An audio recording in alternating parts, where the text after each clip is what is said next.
bike, Joe can't walk up the stairs. IRS is buying ammo. BLM wants reparations. TikTok is Chinese spyware. Colombia elects a terrorist for their president. Pelosi's not allowed to be investigated for January 6th, but her husband is guilty of a DUI. Trump nor his followers are being given due process. Something stinks in Uvalde. What is causing SADS? Dr. Simone Gold is sentenced to 60 days. Julian Assange to return to the United States. Press secretary's wife works at CNN. Mayra Flores kicks Democrat butt in Texas. Abortion ends in South Dakota. Pro-life centers are being attacked. And Jane's Revenge and Ruth Sent Us, they plan a night of rage when the Supreme Court reveals its ruling. Elon's son wants to be a girl and Andrew Gillum is indicted. I'm Mimi. This is The Rundown. Politics Plus podcast. Next.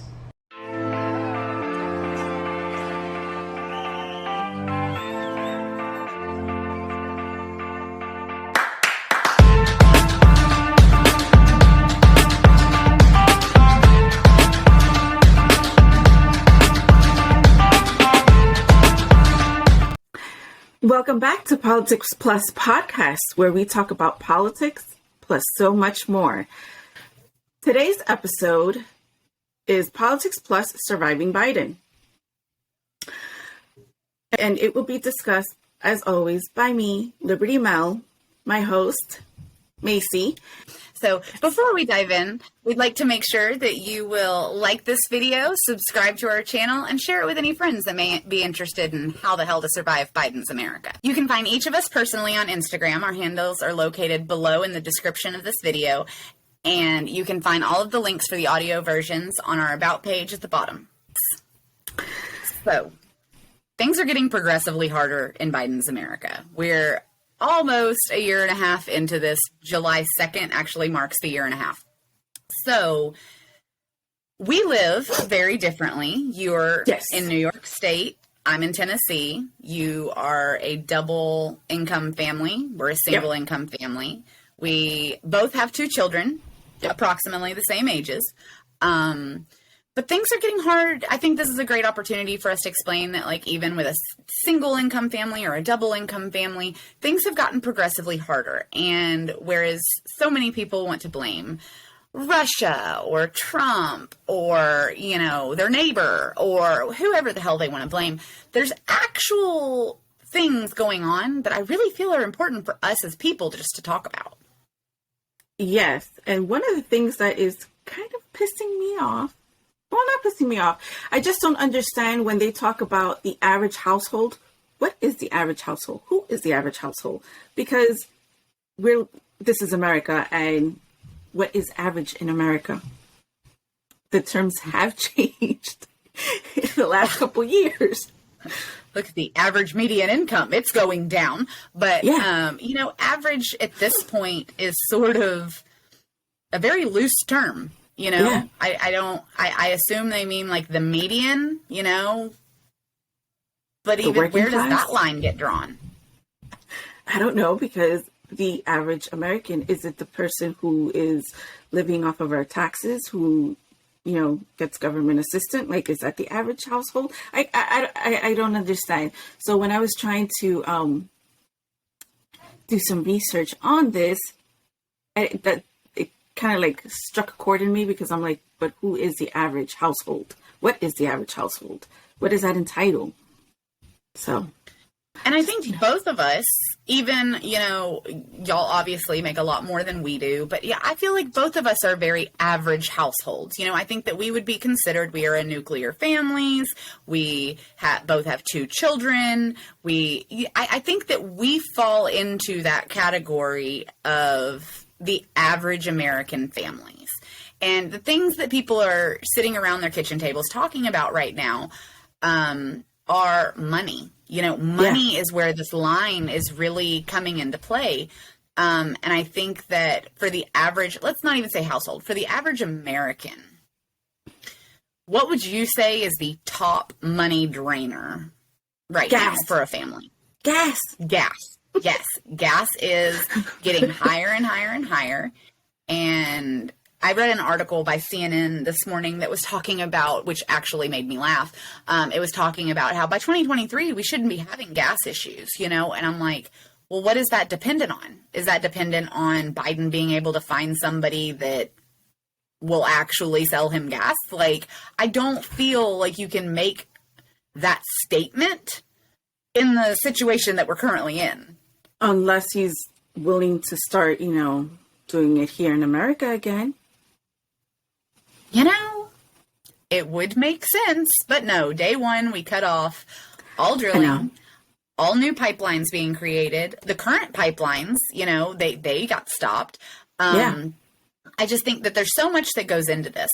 And I was researching the other day because I was so pissed, right? I was listening to Biden talk about how, you know, he's going to fix this gas situation and, you know, inflation's going to get fixed by this magical trip that he's going to make to Saudi Arabia. And I'm like, okay, that's cool.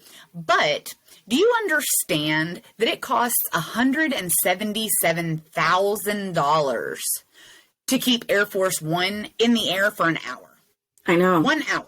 Okay. So the gas that you're going to burn to go to Saudi Arabia to talk about gas in hopes that they will sell us gas. Like, do what the rest of us are fucking doing. Have a Zoom meeting.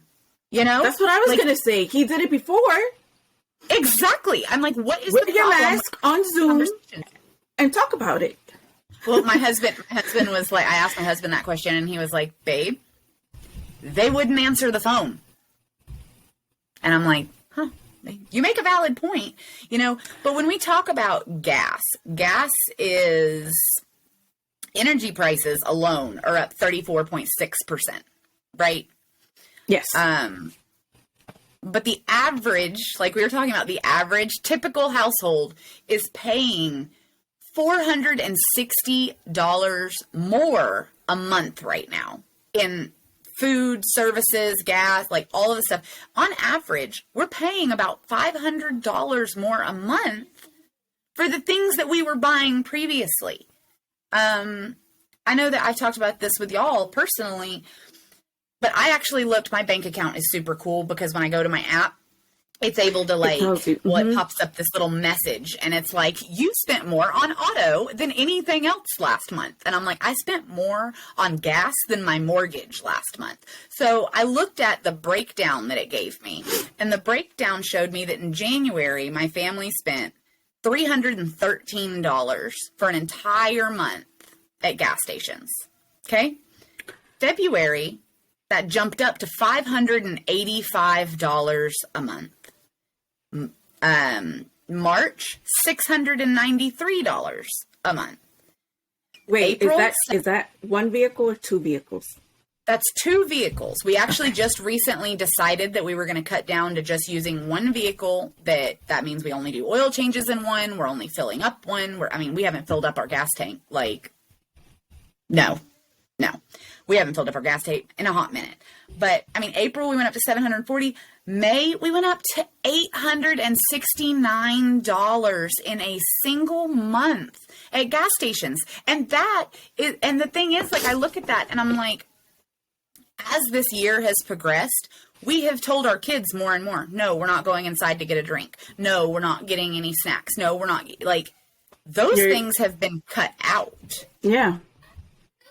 But yet the prices, it's almost tripled. I've gone from $300 to almost $900 in a month, literally just sending my husband to and from work and taking my kid to and from baseball. That's it. So I had to tell my baseball team, or my kids' baseball team, I had to tell my kids' baseball team, we won't be at practices anymore. I'm sorry, but we have to conserve the gas to be there for the tournaments that we're playing on the weekends. So we're just going to have to practice with him here. And I feel like a lot of families are having to make those compromises and those sacrifices. And I see the direct correlation to this. This is not Putin's fault. This is not Trump's fault. It is partially Trump's fault. Do not get me wrong. But he hasn't been in office in 2 years. So we need to stop saying his name. This is Biden's fault. This is Biden's fault. Since day one, he killed our gas line. He killed our jobs. And now he wants to, okay, so he stopped using Trump. So now he's using Putin. No, this is not Putin's fault. This is Biden's fault. And he should stop yelling at the American people and saying that it is our fault. No, it is your fault. It is not nobody else's fault but yours, because every day you go up there and you start making up these new laws, these new rules, it is you. You signed, 42, 47 blank executive orders. Now they're coming up. So come on, please.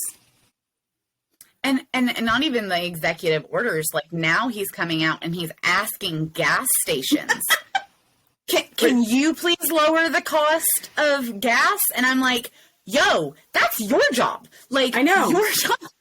Like, what are you talking about? There is a simple solution, but nobody wants to talk about that simple solution. But now we want to talk about getting electric cars. Where do we get the money for that? Like, even that being said, cars, they want to talk about an electric car, which on average costs about $55,000 to get an electric car, right? Mm-hmm. Okay. If you can't afford $55,000 for a car, I couldn't afford $55,000 for a car. We don't make $55,000 in a year. So for me, I looked up the stats on the prices of cars and how much the prices of cars. Used cars have gone up 16.1%, and new cars have gone up 12.6% in price. And a large portion of that is because of a shortage of computer chips. Where do our computer chips come from? They come from Taiwan. What is Taiwan doing right now? They're stamping their feet saying, hey, yo, China wants to invade. We need your help. But instead of us helping this country that would lower our costs, we are sending basically blank checks to countries that hate us with no expectation that we're going to get anything back from them. But hey, this is what Biden wants. Again, going back to what you were saying about gas, here, New York, I did a calculation. So roughly, I didn't go that, month by month. But what I did was, for 2 cars, we're spending $700 a month in gas, pretty much. 700, yeah. That's, my husband works in the city. I don't work close to my house. So that's that. And I didn't even... How far away are you from, how far is he from work?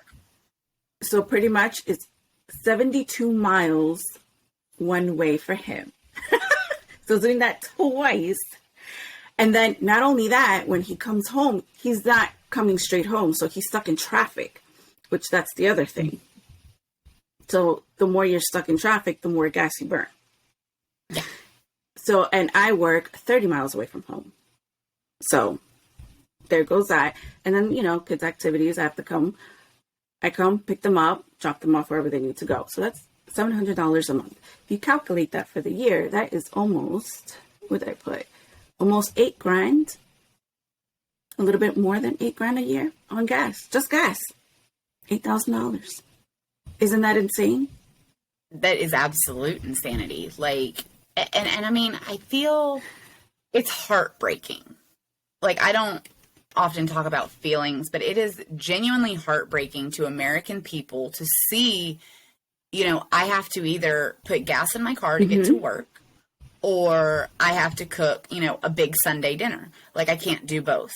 And for me, we've struggled. This has been a super struggle for us. And like I said, there's no projection that this is going to get any better anytime soon. No. And like most Americans, our savings is gone. We have completely depleted our savings, and more than 50% of the country is in that same boat. They have depleted their savings. And it's hard to look at things and go, hey, I need to save for this.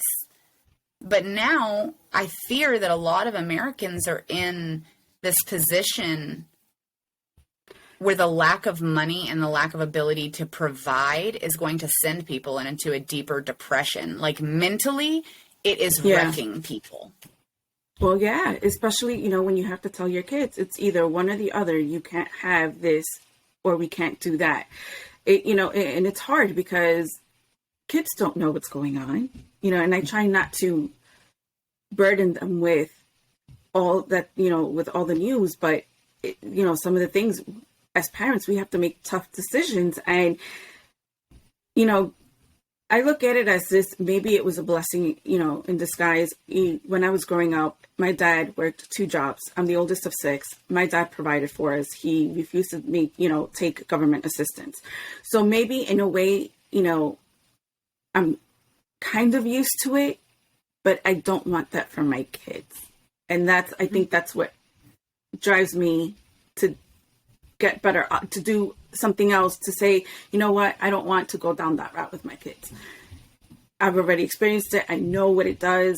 It is hard. It is hard on the family. It's not something that you want on your kids. So we try to, as parents, we try to do the best that we can. And if certain things come up and we can't do certain activities that they want, to me, I start getting creative. I'm like, okay, well, we can't go here. So how about, it's cheaper for me to get an inflatable pool, just try to do different things with them, try to create some memories for them that right now it's not working. And it's very interesting because, we have lived on a fixed budget for a pretty good time now, and that fixed budget that we had set, I remember the day that I called my mother and I was like, we have $2,000 in our savings account, pumped up over the moon, like, holy crap, if I blow a tire, I'm going to get me a brand new one. No, but we're not there anymore. And people's budgets are being completely demolished by this. And it's almost a sense of just to stay afloat, we are having to electively quarantine ourselves, right? You're having to choose to shelter in place because it's just financially not doable. It's not sustainable to keep going at these things. And that's why, like I said, we've decided, had a long conversation with my husband and we decided, we're going to go down to one vehicle. Mine gets better gas mileage. So he's going to take mine to and from work. We're just going to stay. We're going to stay. And as a homeschooling mom, it's pretty easy to do that, it's fine. But you don't want your kids on the TV all the time. So you're coming up with new and other things to do. And so how much of, the financial burden in I love the way that you said that because you are trying to shelter your kids from the reality of what's going on, because that's not their problem, No. So what are some of the things that y'all have been doing recently since, as the year has progressed together that's helped you to kind of mentally be thankful at a time where we are so pissed? Well, the one good thing I will say that where I live, they just opened up the pool.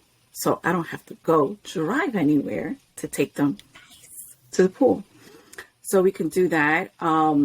If this is what I try to do, and I know some people are going to be like, huh? If I'm running errands now that they're home, I'll take them with me. Yeah, granted, who wants to go Costco or whatever, but I try to go to a place where I can, the outlets are there, Costco's right there, Aldi's is right there. So, they want to do something, they can run around the outlets, while and then I tell them, okay, we're done over here. Let's go grocery shopping. It's all in the same radius. So I try to keep my driving to a minimum and I'll take them with me. But, it's just difficult. Or, my in-laws, thank God for them. They have a huge backyard. My kids could do whatever they want back there. So if they want sprinklers, whatever, blow bubbles, go around their bikes, that's what they can do. But also, so we all got the kids' bikes. So the kids are ready. They're going to go biking, trying to keep them just active. We got them books. We got them set up at the, public library doing summer reading program. You can do it online now, which is awesome. So you don't even have to go out. The only thing is when we go to pick up the books, they'll have it right there. And we'll just, when I'm doing my errands, that's when those books will get picked up. Yeah. And I agree with you a lot. I think that for us, we have used, I know I mentioned this on the live the other day, but I was looking through some stuff and our energy companies around here have suggested that people use as little energy in their houses as possible during peak hours between 10 and 3, right? So between 10 and 3 p.m., 10 a.m. and 3 p.m., I straight up told my kids, I was like, everything turns off. TVs turn off. We're unplugging the toaster. You know, the coffee maker's off by that point. Like, everything turns off. So what I did was I took all of, like, our homeschooling fun stuff downstairs, and my living room table is completely covered in it now. So I've got, like, how to draw books, and they're reading for 30 minutes a day. They're writing in their journals for 30 minutes a day. They're, you know, we're having to implement other things, and I'm really loving this, actually. Like, it may carry on even after this train wreck of an administration, but it's one of those things where you look at the really simple things. And I think that that's something that's so important to surviving this administration, is that you have to be grateful for the simple things. You have to be appreciative for those little things that you used to take for granted. You know, as a homeschooling mom, I probably spend way too much time with my kids, right? Like, and we live in the middle of nowhere. Like, you can't get anywhere. So, like, we spend a lot of quality time together. We're always together. And whereas that should, you know, and don't get me wrong, they get on my nerves from time to time. But of course, I'm so appreciative that there's other things to do. Like, the other day, we went outside for 30 minutes and we just walked around our acreage and picked blackberries. And that's what we ate for snack. You know, like, we ate the blackberries that we picked while we were sitting there giggling.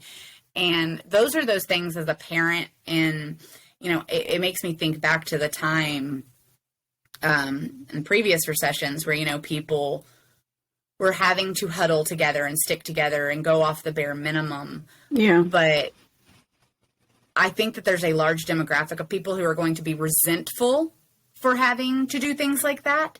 Yeah. I'm not one of those people. Like, I'm not going to be resentful about that. I am resentful about the cause for this being necessary. But as it gets harder and harder, I'm having to focus in on what is good in life. Yeah. And, you know, now that you say that, when we were going through the pandemic where they quarantined us, a lot of people were upset that they had to stay home with their kids. I took it as a blessing because I'm like, you know, we usually don't have this time. So I took that time to spend with my kids. My son learned to read with me, not with the teacher, with me. And I was so happy about that. So, you know, my motto is there is always a light at the end of the tunnel, no matter how dark the situation is. And I think, you know, those are the things that just keep motivating me every day to just say, you know what? Thank God for everything that I have. And it may not be much to someone else, but to me, it is more than what I need. And seeing a smile on my kids' faces is it's more than enough. So if it's for us, you know, as parents to get creative and see ways that we can make them happy, that to me is a plus. It's not, you know, it is what it is. We're adults. We'll learn, or we'll manage the best way we can. But, you know, it's just. And I mean, that's what we're doing over here. Like I said, we cut down to one vehicle. This past week, I canceled me and my husband's health insurance. Like, I'm cutting costs anywhere that I can possibly cut costs. But when it comes to that mental freedom, that because freedom has become sort of an illusion these days. You know, you don't have the freedom to say what you want to say. You don't have the freedom to do what you want to do. You don't have the freedom to buy what you want to buy. And so it really comes back to this mental fortitude and this mental freedom to be able to look past all of the, oh my God, I have to, the malarkey, and, you know, really find reasons to lift yourself up. And for me, and I know for many others, getting out there and talking like we're doing right now, or on Instagram, or, you know, a live feed, or whatever it may be, talking to other individuals, even if you can't go anywhere. We've looked at social media as such this like drain on morals in our society. But we need to find a way to bring it back to, this is a way for us to connect. This is a way for us to, you know, communicate with the people that do agree with us and are struggling like we are. And I think that a lot of community resources are coming back into play right now because everybody is struggling so much. Yeah. But I don't know. I fear what the next, couple years are going to look like. And I remember, I guess about a week ago, I wrote in my journal, I'm terrified of what the America my kids are going to have is going to look like after just this administration. This administration alone is doing so much damage to our economy, to our freedom of speech, to all of our amendments, to be completely honest with you, to just the mental health of dealing with this administration. I know a lot of people talked about during Trump's administration how, they were mentally crippled and it was very hard for them. Mentally crippling. Seriously, in his administration when gas was the most $2.25, if that? Yeah. Those were hard days, hard days.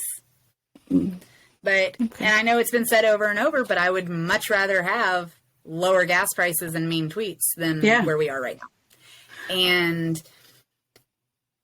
I know that there is a large demographic. I'm not going to say a large demographic. There is a demographic of people that regret their decision for voting for Biden because now they're having to survive along with us. Also a percentage of people that still are ride or die with Biden.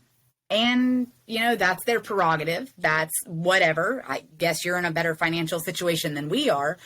But for me personally, looking at this, it makes you wonder where we're going to be in a year. I mean, look at the gas prices I gave at the beginning of this. In 1, 2, 3, 4, 5. In 5 months, my gas alone tripled. Where are we going to be in a year?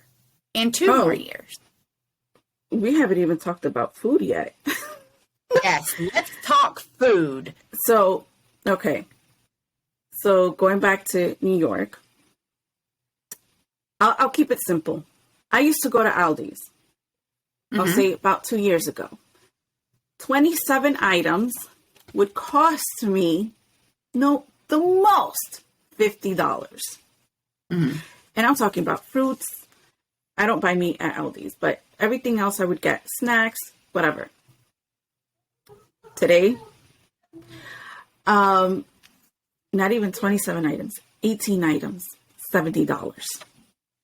And that's not even getting the important stuff like juice, eggs. So what does that mean? Food Can we has talk gone about up. eggs for a minute? Let's talk about eggs. Let's talk about eggs. Eggs are up 32.2% due to inflation. And I know that if you're watching the YouTube version of this, you just saw the inflation chart on your screen. But eggs are up 32.2%. And when I went to the grocery store this past week, Hold up. Is that for a dozen? That, I guess that's just in general. Okay. Eggs are up 32.2% because I know for us, typically we get the 5 carton box, because we eat a lot of eggs around here. Yeah. But this week we got the 2 carton or 2 dozen, because, inflation sucks, but it was $6. $6 for eggs. And I'd gone through and I'm sitting there with my calculator adding things up as I'm going through the store, and everything. If it says that it's $3.15, I'm like, okay, put it in as $4. I'm having to mark it up as I go through. But I had gotten to the end and I'm like, I've got to get meat. I've got to get meat. And poultry is up 16.6%. Yeah. So I'm like, okay, I got to get meat. So I turned around and I was like, I'm going to take a couple of things and I'm going to go put them back. We don't need this. We can do without this. And I turned the corner after putting something back and there was this little old woman standing at the eggs where I had spent probably 5 minutes staring as well. And she was crying. And she was just deciding. I went up to her and I was like, is there anything I can do to help? And she's like, not unless you can lower the prices. And But I mean, I felt for her because I had been walking through the grocery store crying too. You know, nobody likes to have to put food back or stuff like that. But this is where we are. And this administration wants to tout, but we're going to save you 18 cents for your gas. And I'm like, could you save me $3 on eggs? Because this right here is not sustainable for people, especially with a fixed income, especially people that are just trying to do their best to get by with their normal life. And you can't be normal anymore. It doesn't feel normal anymore to see someone crying as they decide whether or not they can afford to get eggs and how big of a priority those eggs are going to be. So now that you say that, I was at the dollar store a couple days ago, and I don't buy food from there, but I know a lot of people do because that's the only way that they can, you know, survive. And they're on fixed incomes. And I was just seeing how some of the, you know, our veterans also shop there. They were just looking and they were like, it was better when it was $1 and not $1.25 because it makes a huge difference. They were able to buy $30 worth of food before, which was 30 items. Now it's half of that. And it's like, so it is sad. And I'm like, why did this have to happen? We were doing so well. There was no need for all this to happen. So we can all, you know, start like, oh, okay, I need government assistance or something. Because to me, that's how I feel. They want us to say, please help me, Biden, help me, when we're not getting help from him. It's just so sad. Well, and it's crazy pants because all of these people signing up for food stamps and help and stuff like that, like, your taxes are going to go up the more people apply for this because we have to pay for it. Hold on. Danny, is there a way that you can check how much the percentage of that went up? Because I didn't do that. And percentage of what? Of how many people are now going on food stamps. Because there has to be a huge percentage. Because technically that's what they want us to do anyway. And if there's a graph, food stamps. Let's just do food stamps. Isn't it interesting that everything, even if he doesn't take executive action, everything that Trump was able to do, cutting food stamps, cutting government assistance, cutting, you know, gas prices, making us energy independent, all of these things, even without executive order, have been overturned. You know, all of the people that we got off of food stamps, you know, even during a freaking pandemic, they're all back on now. Everybody's having to go back. More people are having to go back. So it really says something about how the country has changed. And I think that one of the things that both of us have been very vocal about is when you do go to the grocery, buy 2 extra cans of vegetables. You know, and put it away. If you can, because even that, and I'm just talking about Walmart brand, a can of corn, their brand. Before, a year ago, it was 47 cents. Mm-hmm. Now it's 98 cents. Mm-hmm. And if you want to go the Walmart brand organic route, because that's what I'm doing, it used to be 98 cents and now it's 110. And that was a couple days ago. I could just imagine what it's going to be next month. This is insane. But if you can, if you see, and they're not even any more deals like they used to be before, where you can go to, I think it was ShopRite, and they had the can sale, 10 for $1 or 10 for 10. Not anymore. But if you can, set aside. I mean, it's the best thing that you can do. So I was telling my husband the other day, so I made tacos for dinner, right? And I had bought a couple of peppers from the store. And my husband walked in and he's like, "What you doing?" I was in there scraping all of the seeds out of the peppers. You know, like, I'm like, I can't afford to, you know, get the crop for our garden this year. So, like, let me just go ahead and use the stuff that I'm already using, you know, upcycle it. You know, take the seeds from what you're making. If you've got carrots that you're putting into a stew, cut the tops of them off and lay them in a little tray of water, and you can literally sprout carrots in your kitchen, and you can put them in your garden. There's so many things that we need to be doing to make ourselves self-sufficient, and that is becoming more and more apparent as we get further and further into these horrible years.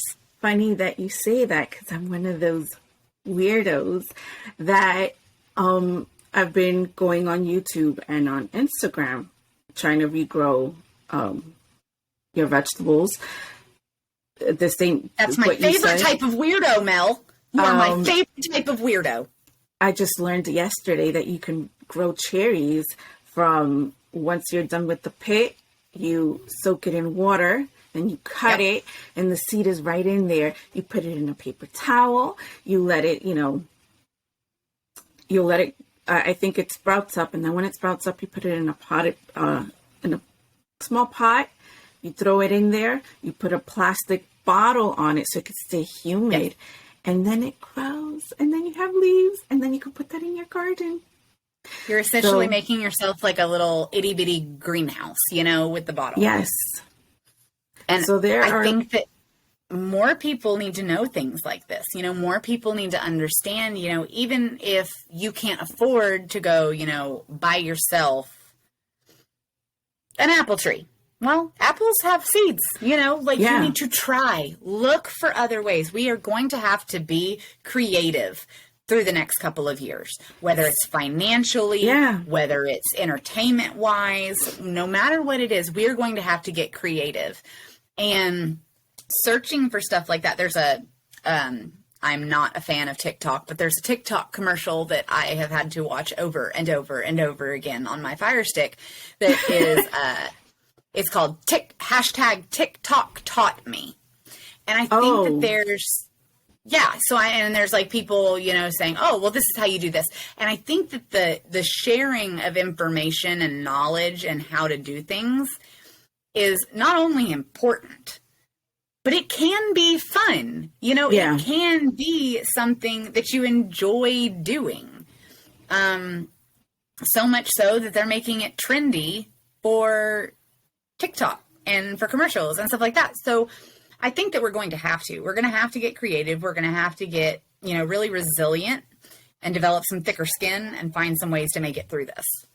But in all honesty, now that you're saying that, if we start teaching our kids that, they'll be better adults as they get older, because they will not rely on anybody but themselves.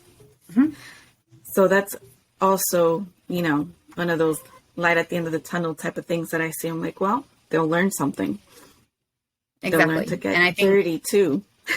And I respect you for bringing it back to that, because that's what it's about. It's about showing your kids that even when even when times are hard, you don't give up. You find other ways to make it work. And that is going to carry on through generations, because you are making resilient humans.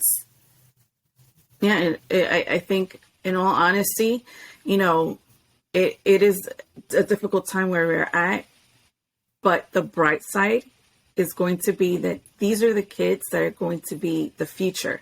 And if we're molding them this way right now, can you just imagine when they're adults, how they're going to be, what their outlook is going to be like? So if we teach them all these things now, I think we'll have better than what's currently our administration right now.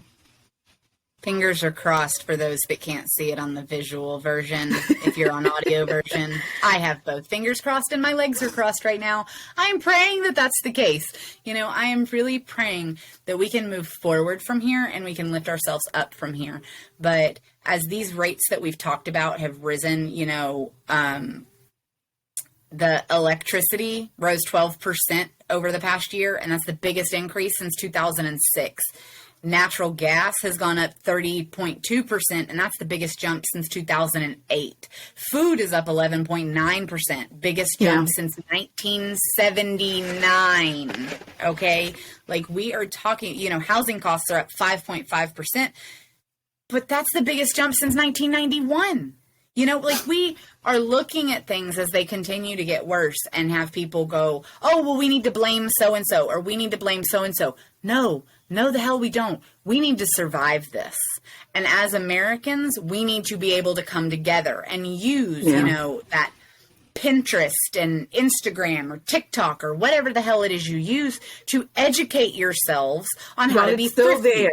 Yeah. Yes, while it is still available to you, you need to be thrifty. You need to be resourceful. You need to be, creative as hell. You've got to find some things to do to expand yourself so that we can stay afloat. Yeah. And I personally, if I could say one thing to anybody to survive the next couple of years and, survive this administration, make yourself mentally strong, because somebody who battles with anxiety and depression personally, this is not good then. This is horrible. It is literally horrible, because we paid this past month, we paid our mortgage, and that week our mortgage is more than one of my husband's paychecks, right? So we had to, scrimp. We had to break into our survival food boxes that we had and feed our kids MREs. Fortunately, my kids were like, this is awesome, right? But as a parent, you are cringing inside going, this is where we're at. This is happening right now. But keeping that mental state is very, very hard right now. So you need to find things not only to survive, by making food or by growing food or by going solar or whatever the hell it is you want to do. I suggest starting a diary, starting a journal, starting start painting, do something artistic with your hands, because if you spend all of your time focusing on politics and numbers and prices and stuff, like, you are going to get sucked into this black hole that you can never escape. And we as a country are politics plus so much more. You have to really focus on that plus so much more to keep that mental strength going. Yeah. Like I said, get creative with your kids. Luckily for me, my daughter is very crafty with her hands. Right now, she's making bracelets, rings, keeping her mind occupied now that she's not in school, and lessen the TV time, because I hate TV. It's one of the things that, right now there's nothing good anyway. So cable got cut off. There's no need for it. Now they're calling constantly, oh, we can lower your payments. No, I just don't want a cable box in my house. I'll take the internet. I'm still keeping my landline, because God forbid something were to happen. Other than that, no. Cut the TV. Cut it. So our producer just asked, is there a difference from COVID quarantine mental state versus the current economic disaster mental state? I think there is, because while we were in COVID, we still had money. The inflation wasn't that bad. True that. And I mean, when you look at statistics wise, like why marriages fail, in most failed marriages, money is cited as a reason. Yeah. And it's because of the stress that it puts on you. So whereas for COVID, you had people going, oh, well, I can get unemployment because they shut us down for so long. They raised unemployment. They did all of this stuff to make sure that financially we were able to step back and safety up, or however the hell you want to say it. But now it is, for me, mentally, this is a completely different ballgame, because I get more and more ticked off every single day when, what's it, John Svier, or whatever the new freaking press secretary is, when she comes out and goes, Biden really does understand. No, he doesn't. And then Biden comes out and he's like, I understand how that. Stop telling me that you understand. We are paying you your paycheck out of money that we do not have. You are taxing us and talking about raising taxes. The Fed is freaking going nuts. Nobody has money for anything. But wait, but he's able to send money to the Ukraine right now, okay? I know. That's crazy. Meanwhile, we have people here who are starving. It's either starve or get gas. That's what it's come down to. And it's, again, this is easily fixable. Yeah, and during COVID, you didn't have to choose because you literally didn't have to buy gas because you weren't allowed to go anywhere. So, like, you were saving. For those that worked at home, yes. For those that worked at home, yes. Some of us had to go into work. No. Clearly, you were essential. Oh, I was essential. Wait, first I was told I was furloughed and then I was essential. But yeah, my husband every day had to go to work. So COVID did not affect him. See, and my husband he does metal work. So for him, I think he was laid off for like a month, maybe a month and a half. And as much as I loved that time having all of us together and, you know, being able to spend that time together, we didn't have to worry as much because we did. Like I said, we had that savings set up. We had, you know, he was getting unemployment because he was laid off because of COVID. There were options. There's no options anymore. They're telling us to like placate us that they understand what we're going through, but you cannot begin to understand what we are going through if you are able to fly your plane for hold up. It only takes a half an hour to get from DC to Delaware. So that's half of $17,000 or $177,000, whatever half of that is.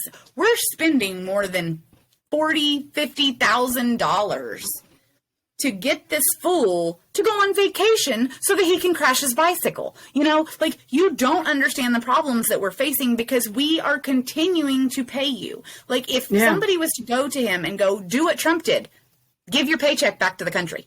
He wouldn't. He wouldn't. He wouldn't. Which, in my opinion, shows his character as a man. That completely defines you. The fact that you are willing to let people struggle and tell us at the same time that you get it and you're doing everything in your power, but all of the evidence points to the contrary. Oh, telling us that or screaming at us. Yes. Because that's his way of screaming. Yes. But like I say, and I know a lot of people may not agree with me, but get yourself right with God. Get your household straight. We're going to be in for a bumpy ride. It's time to start getting that thick skin in. And it's something that a lot of people did not like from Trump because he was very brute when he spoke. But right now, that's, as the American people, we need to get back to stop being sensitive and being brute. We need to stand up to these politicians and whoever else and telling them this is not right. This is not fair. How is it that, you know, freaking eggs right now where I'm at, it's $4 a dozen. That's insane. Insane. You know, and like I said, I'm praying for our country. I'm praying for this administration. I'm praying for everything under the sun right now to help us move forward. But I see the actions of this particular administration telling us that they want us to move forward, while at the same time doing everything to move us back to 2006, to 2008, to 1979, to, you know, we are moving ourselves backward, whether it's in numbers, whether it is, you know, whatever it may be. People are struggling. And to survive this, we are going to have to stop complaining, in a sense, and start connecting. Connect with people, understand people. We pretty much hit everything. Well, if we continue this rate, freaking inflation has gone up 7.5 since last year. So, well, actually, the annual inflation rate at this point is 8.6. Oh, 8.6. There you go. Mm-hmm. The highest since 1981. Yeah. And that was when, what's his name, was President Reagan? Well, I feel like this has been a really good talk, and this has just been one of those scenarios where I want to personally say to anybody that listens to this, stay strong. If you keep in your mindset that you are going to survive this, you are going to survive this. Find ways to educate yourself and prove yourself through this time. While everybody is trying to beat you down and kick you while you're down, raise yourself up, lift yourself up, and find ways to make things work. Whether it's cutting costs, whether it's canceling TV, like you said, whether it's, canceling health insurance, or going down to one car, whatever it is that you have to do, just know that there is a group of people out there who respect you for doing what it is you're trying to do and greatly appreciate that you are part of this American experiment. And whereas the experiment is not going well right this very second, we stand with you, and I want to help in any way that I can. And I know, Mel, you're in the same boat. Yeah. If you guys want to reach us on our Instagram, feel free. If you guys want to DM us on, YouTube, wherever, I don't mind. I go the holistic route. If any of you want, to go that route.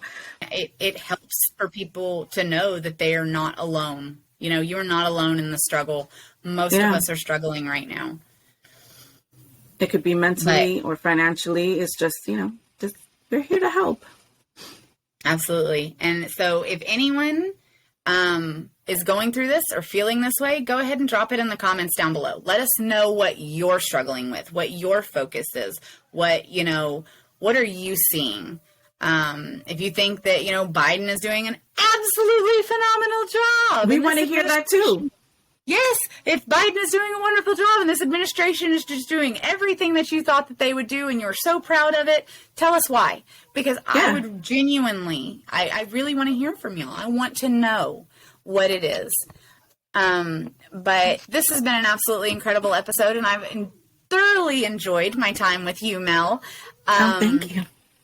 It's always fun, isn't it? But for anybody that just is wanting to listen to us just audio version, you can find us on iTunes, Spotify, Rumble, Amazon Music, Audible, and Anchor. All of those links, as I mentioned beforehand, are on the About page on YouTube at the very bottom. But this has been great, and I hope that we can all continue to survive Biden's America. Yep, so give us a like, subscribe, comment down below if you guys have any topics you want us to talk about. Just drop it on the comments as well. So it's been great. We'll see you next time. Bye.